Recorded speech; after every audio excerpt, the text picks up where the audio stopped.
Hello, good morning, જય શ્રી કૃષ્ણ, જય માતાજી બધાને. કેમ છો બધા મજામાં? જો આપણે નાહી ધોઈને તૈયાર થઈ ગયા હતા અને પછી બનાવી નાખ્યો તો સરસ મજાનો નાસ્તો, જેમાં આપણે કડકડી રોટલી બનાવી નાખી છે સરસ મજાની ઘી વાળીને. પછી ચા હતો સાથે અને બેસી ગયા હતા નાસ્તો કરવા.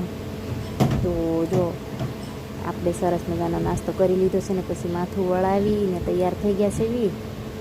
પછી સુવડાવી દીધા છે વંશભાઈને. પછી સુકાવી નાખ્યા છે કપડાં, ધોઈ નાખ્યા કપડાં. પછી વાસણ ધોઈને સરસ મૂકી દીધા. ને આ છે મારો બહારનો નજારો, કેવો લાગે છે, જો મસ્ત દેખાય છે ને બધું. આ છે મારો રૂમ છે,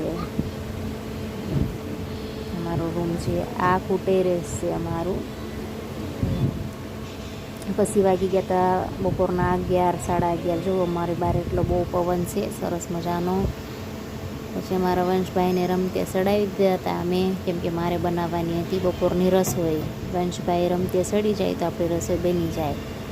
હા, તો વંશભાઈને રમતે ચડાવી દીધા. પછી મેં જમવાનું બનાવી નાખ્યું, સરસ મજાનું બનાવ્યું હતું. આજે તો મેં સેવ ટમેટાનું શાક, મેગી ભાતને બનાવી નાખ્યા હતા. લોટ બાંધી નાખ્યો. પછી આવી ગયા હતા એના પપ્પા જમવા. તો જો અમે જમવા બેસી ગયા છીએ. ચાલો બધાએ જમવા. અમારો વિડીયો જો ગમતો હોય તો લાઇક, શેર અને સબસ્ક્રાઈબ કરી દેજો. Thank you for watching.